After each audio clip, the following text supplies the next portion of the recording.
our motivation speaker.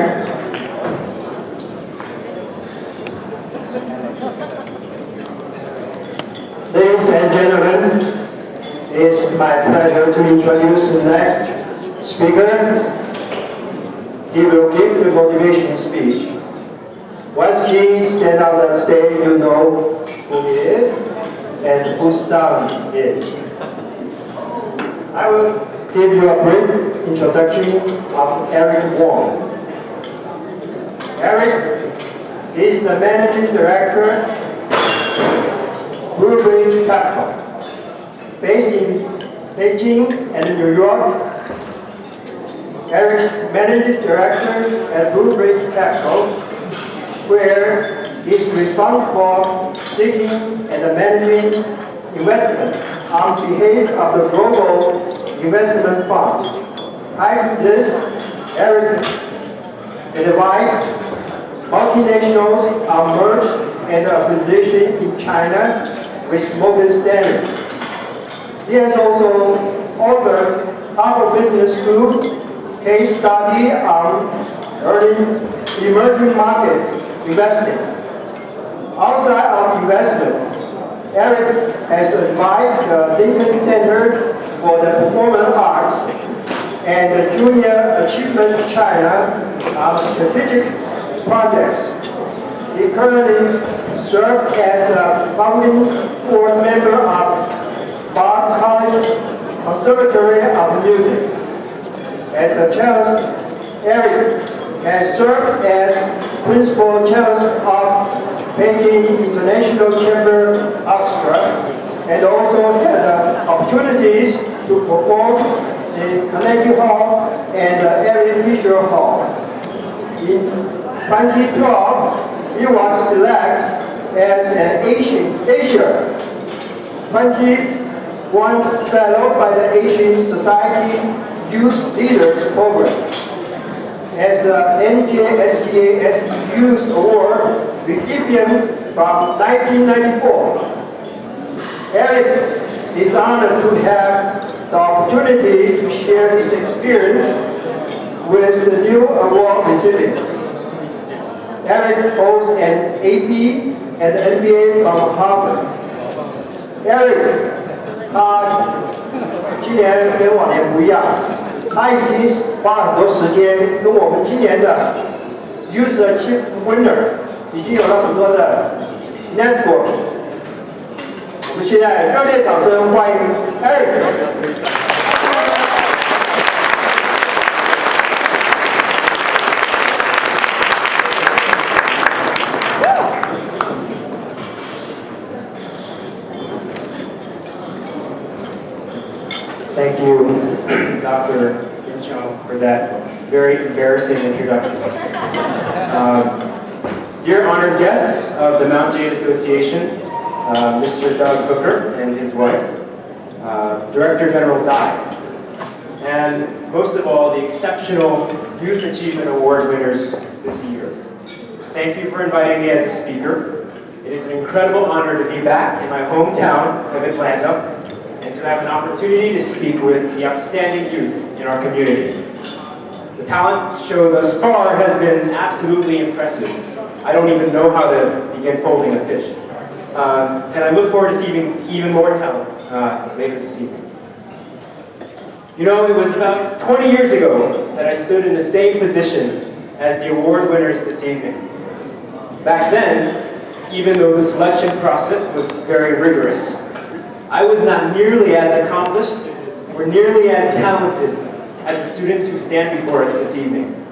When I think about it, I really wouldn't stand a chance with them. And I think this speaks to not only the growth of the Mount Jade Association over the last 2 decades, but also the maturity and achievements of the award winners today. So congratulations to all the Mount Jade Youth Award winners and their families this evening. I think it's a truly great accomplishment.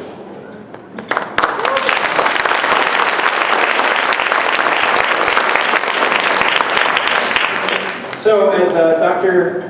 Chung alluded to earlier this week, I cheated a little bit, and I reached out to some of the young award winners by email, and I asked them what they feared the most.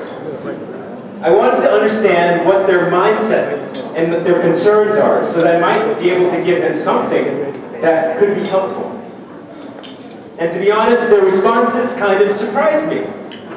They included things like, I fear growing up, or I'm afraid I won't find that thing that I'm really passionate about in life. And why did these answers surprise me? Well, for one, when I was their age, I was concerned with much sillier things like, do my friends like me? Is my car cool enough? Can I extend my curfew? And second, I think this question on finding something that you're really passionate about in life is a lifelong pursuit, something that has no clear-cut answers for anyone. So, knowing that there is no magic formula for these questions, I scratched my head for a very long time about what sort of advice I might be able to offer. And I came up with a couple of ideas that I wish I had learned when I was your age, 20 some odd years ago. At the time, I was probably told something similar, but back then I didn't really pay attention to what old people told me. So I hope that you young award winners can give me a chance and take these thoughts from me as a semi-old person, someone with a few more wrinkles and a few more gray hairs than you, but not someone too old to be considered a nagging uncle. So, my advice to you can be organized into two main ideas. The first of which is a simple mathematical equation. That is, success equals hard work plus opportunity. Success equals hard work plus opportunity. A lot of times, we might read about someone very young, very successful, let's say like Mark Zuckerberg, or even the younger but also billionaire founders of Snapchat. I know you all use Snapchat. And think to ourselves, wow, these people are incredibly lucky.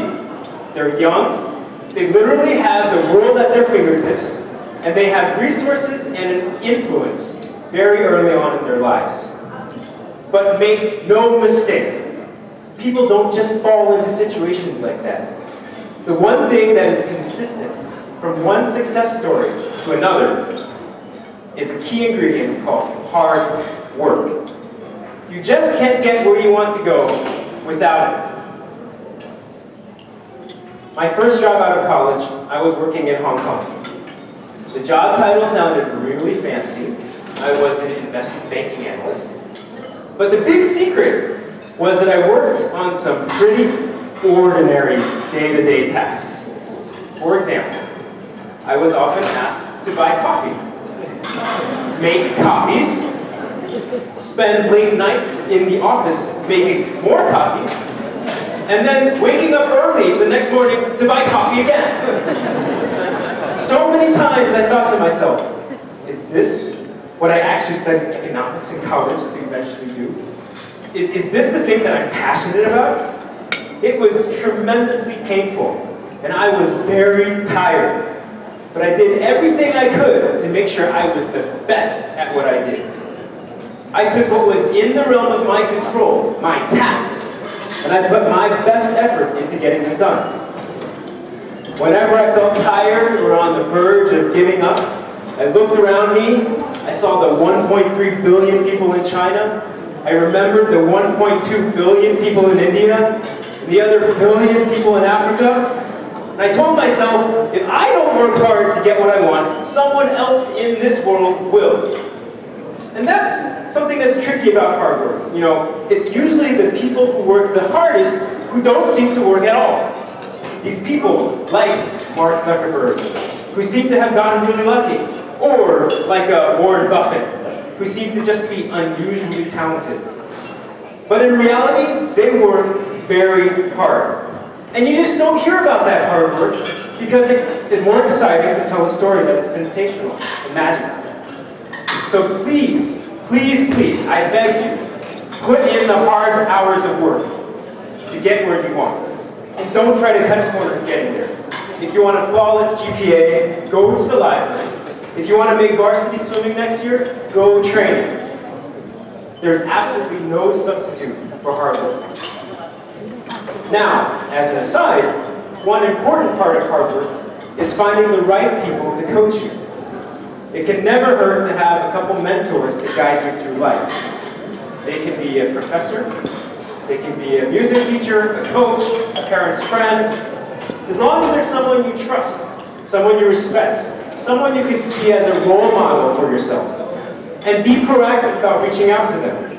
Find something that you and that person might have in common, and see if they'd be interested in grabbing coffee or lunch. A lot of times these old people seem intimidating and unapproachable, but in reality they crave energy from young people like you. Yes, you know what I'm talking about, all you old people out there. They like the opportunity to absorb fresh energy and ideas, and would be more than happy to take time out of their busy schedules to offer you advice. So while you're working hard, see if you can find a couple mentors to coach you along the way, and be thick-skinned about approaching them. Send cold emails to people who you think are interesting. Approach people who you think may not even know that you exist. The worst thing that can happen is no. And the best thing, you have an extra set of eyes and ears you can go to for advice the next time you have a difficult decision. Okay, now going back to that simple mathematical equation. Success equals hard work plus opportunity. I'd like to share with you my understanding of how opportunity fits into that equation. In my mind, the world is a very chaotic place where most things are out of our control. The weather, the traffic, the stock market, which is kind of my job, and how good your competition is. Even some characteristics about yourself are out of your control. How tall you are, the color of your skin, what country you're born in. This chaos is what one might call fate or opportunity. And it is only through a lucky encounter with opportunity that hard work can lead to success. Okay, so I'll give you a more concrete example to make the idea clear. In 1997, when most of your award winners were born, or just recently born, I was applying to college. And I'd say that I was maybe an above average candidate. I was never at the top of my class, but I was in the top 10. I'd never received any serious conservatory training for cello, but I played in the Atlanta Symphony Youth Orchestra, and I won some music awards here and there. And that fall, I was admitted to Harvard. As you can imagine, my parents and I were super excited because we felt that all the hard work that we had put into my high school career had paid off. In a way, I felt I had gotten what I deserved. That summer, I packed my bags, went from Atlanta up to Boston, and started my life as a college student. And during my first year there, I joined the orchestra and became very good friends with the conductor, Dr. Unanos. You know, we call him Dr. Y because Unanos is just too many syllables. And one day Dr. Y said, well gosh, you know, we really need some stronger bassoonists in the orchestra because we haven't had a good bassoonist in a very long time. I think I should give the admissions office a call since my call last year about getting more cellists seemed to have worked. And it took me a couple seconds to process this, but it dawned on me very quickly that although I had worked really hard during my high school years to get my college application as strong as possible, there was this phone call, completely unbeknownst to me, about needing more cellists that helped me get that admission letter. So in reality, it wasn't just my hard work that got me into Harvard, but also this stroke of luck from the conductor, really needing strong cellists in the orchestra. Would I have gotten in without this phone call? I actually don't want to know the answer to that. So from then on, I learned that no matter how hard I work, without that extra stroke of unknown, of chaos, of opportunity, I can't guarantee success. While hard work is a necessary step for success, it is by no means the only ingredient. And you will no doubt experience this too, but many times in my life, I put in a ton of hard work with no success. Because I haven't met the opportunity yet, and I have no idea when or if it'll ever come. But at those difficult moments, I tell myself, Keep your head down. Keep working hard. Keep breathing. When the opportunity comes, you will be ready. You have to be patient and forgiving with opportunity, because ultimately, it is not in your control. So that's the first concept, this mathematical equation. So moving on to the second concept that I'd like to share with you this evening.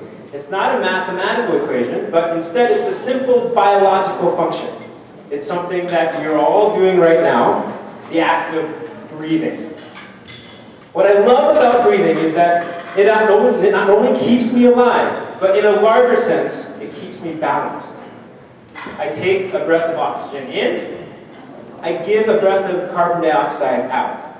The oxygen is good for me, the carbon dioxide is good for our environment. I can't do both at once, but I also can't do one without doing the other. And it's a physical give and take with the world around me. What I also like about the concept of breathing, taking something in and giving something back, is that it is a wonderful metaphor for how to interact with the world around us. On the one hand, we're here to soak the world in, to see what's around us, to experience the unfamiliar. And on the other hand, we're here to give back, to contribute something to the people and communities around us. Let's first talk about what the world can give us. For most of us, it's knowledge and experience. Human curiosity is a powerful thing, and it's what drives us to explore the unknown, to sail into uncharted territory, or to fly to the moon. We all want to know what we don't know. And I strongly hope that each of you Youth Award winners tonight continues to pursue your curiosity to the fullest. I know that you've done a great job already, which is why you're here, but never let go of that curiosity. Travel the world, go on the road, explore corners of the earth that no one has ventured to before. And you'll be a better person for having seen more. If you have a hankering to start a business, go do it. If you have an idea for a gap year between high school and college and your parents say no, take that gap year and use it wisely. Because that is the side of the breathing bargain where you take something in. And don't let go of that opportunity, because it can be a lifelong pursuit of learning. But in exchange for all this, don't forget to exhale and give back to the world, because that is the only way you will live a balanced life. I understand that the Youth Award winners this evening have all made a significant contribution through service, and I'm certain that the communities you serve are grateful for your goodwill. I hope that this spirit of contributing something, whether it's time or talent, is a spirit that you carry with you for a lifetime. For it is only when you give something away that you really understand what it means to you. I have a good friend in Beijing, Pat, who is a role model for me with respect to this concept of opening your mind while giving back to the world. He's a 6-foot-tall former swimmer. He has 2 Stanford degrees, and he has his own investment fund. He's one of the most well-read, intelligent people I know, and he also happens to be one of the humblest people I know.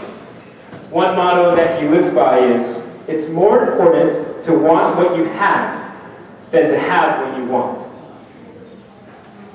Whenever Pat and I meet for lunch, I have to cut his food into very small pieces before he can feed himself. And he can't go from one side of the room to the other without my help. And why is that? Because Pat is paralyzed from the neck down. When he was 13, Pat suffered a terrible swimming accident. He broke his neck and lost the ability to function like you and me. But even though he can't walk anymore, Pat has never stopped breathing. He went on, as I mentioned, to get 2 advanced degrees, and now has his own investment company. But he didn't stop there. Because Pat wanted to learn how to drive, like most of us know how to do, he helped design a car that he can now control with his fingertips. So in 2010, when I was visiting San Francisco, Pat was also there.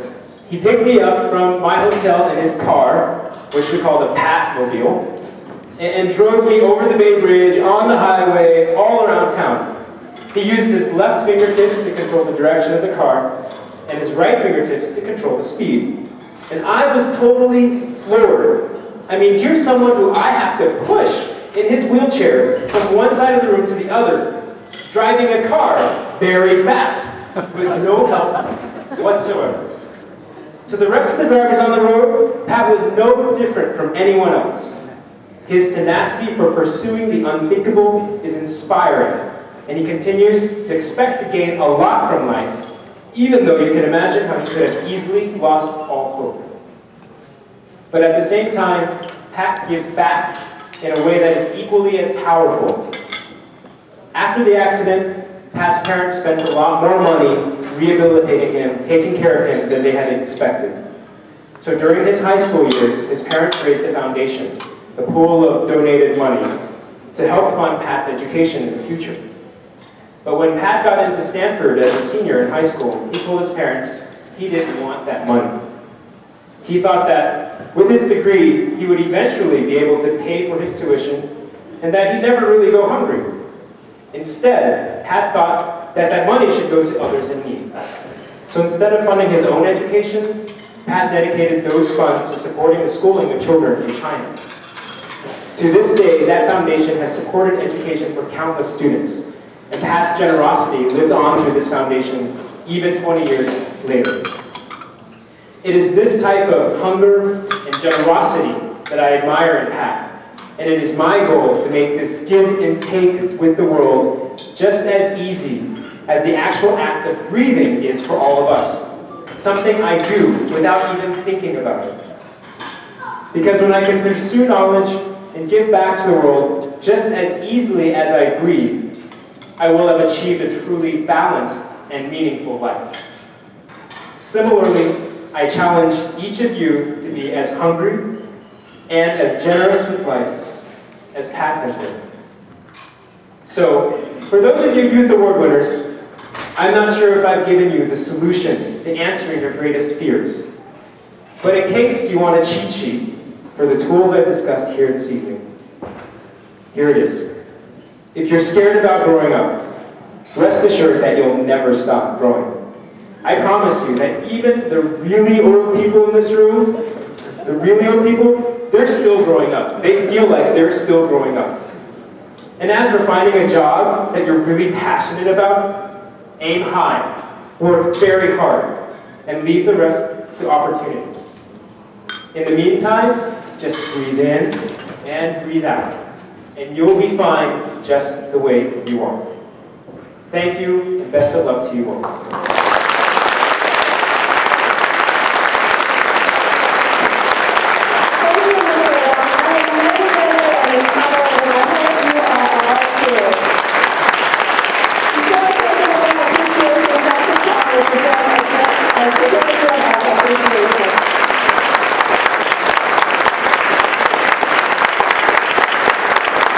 That's a wonderful speech.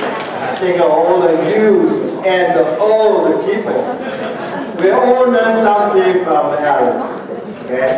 On behalf of Jay, I would like to give our appreciation, our certificate. One more thing important. I know it's very difficult to get a pineapple in China. So we present pineapple made by your mom.